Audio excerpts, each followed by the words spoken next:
Guys, I have had countless emails and requests, including DMs from you guys asking me how to manage your emotions, how to have the correct psychology while you're trading the one candlestick strategy. Now, this is going to be the first installment video to help you probably understand how you should have your mindset while you are trading using one candlestick strategy. Now, if this video really is good for you and you like this kind of videos, these psychology lessons, give a like on this video so that I can know that you guys want this kind of content, so that I can come back and make for you more videos like this. Now, let's get into this lesson. Now, when you're trading the one candlestick strategy, most of the people I have found here on the channel and most of you guys who have commented and sent me DMs, you find a problem while you're trading the one candlestick strategy, because after you've done your markings, for example on a high time frame, let's use the 4-hour chart, you've done your markings on the 4-hour chart, but then when you go down to the entry time frame, which can be the 15 minutes chart or the 5-minute chart,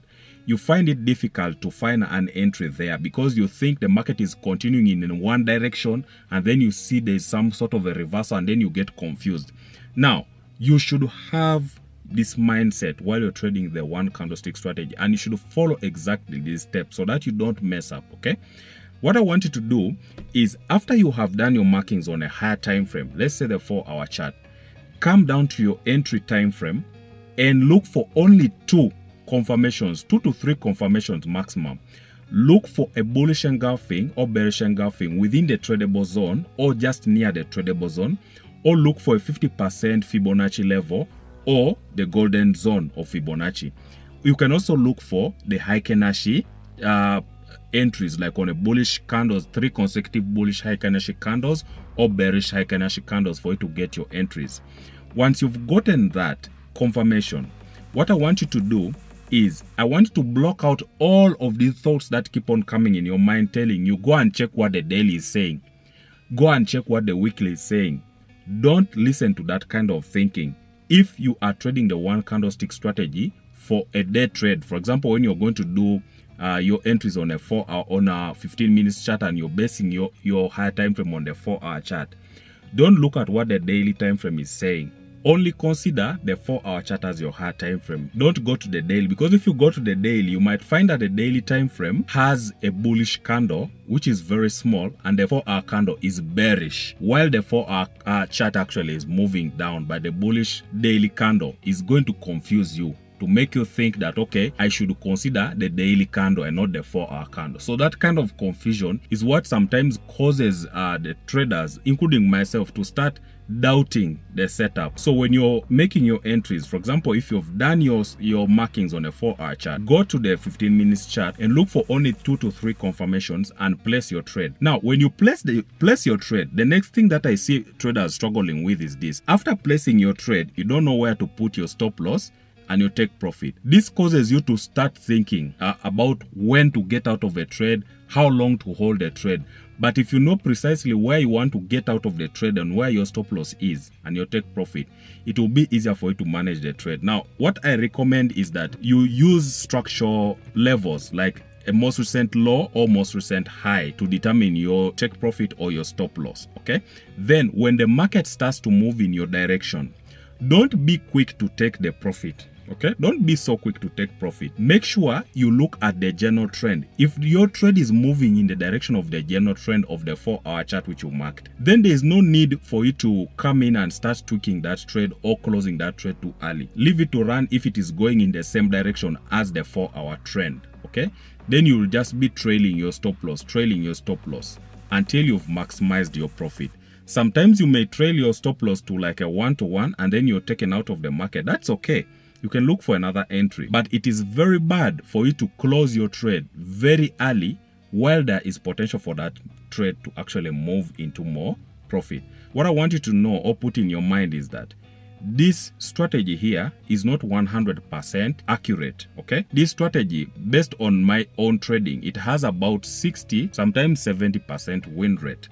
Okay, but if you're using a 1 to 2 risk to reward ratio, using the one candlestick strategy can actually give you very, very good profits by the end of the month. Okay, but remember what I'm telling you here, don't take it as financial advice. Okay, just go and do your own back testing, do your own analysis, and find your entries based on what information that you find, okay? As we are trading the one candlestick strategy, okay, we should have the psychology of thinking about the general setup that we are trading.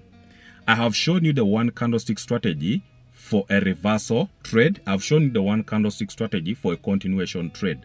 Now, if you're trading, if your 4-hour setup is a continuation setup, you should always have the psychology or a mindset about a continuation of the trade when you are trading it on a 5-minute or 15-minute chart. For example, if you're trading it on the 5-minute chart and you've gotten your entry and your trade is trading in a continuation going up, do not close or cut your profits short, okay?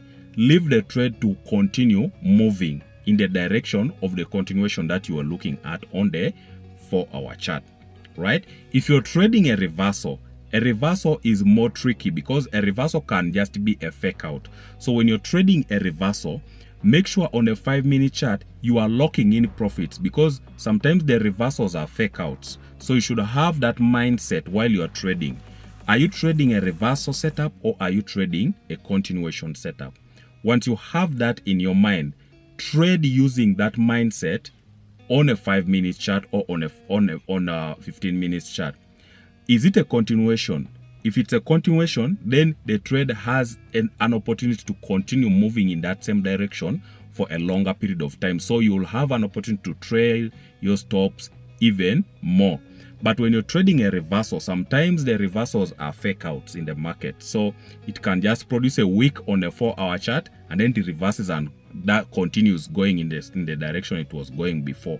So if you're trading a reversal, make sure you're locking in profits really early so that you have a secure trade. Guys, this video is the first installment of the psychology of trading a one candlestick. I have so many other videos planned out for you guys. I want you guys to show some engagement. Like this video, guys. Comment down below, guys. If you're watching this and you've not subscribed to the channel, it's my kind request that you subscribe to the channel. Guys, we are on the way to 50,000 subscribers and I would like to see you guys support me to achieve that goal. Thank you guys for watching. Until next time, peace and out.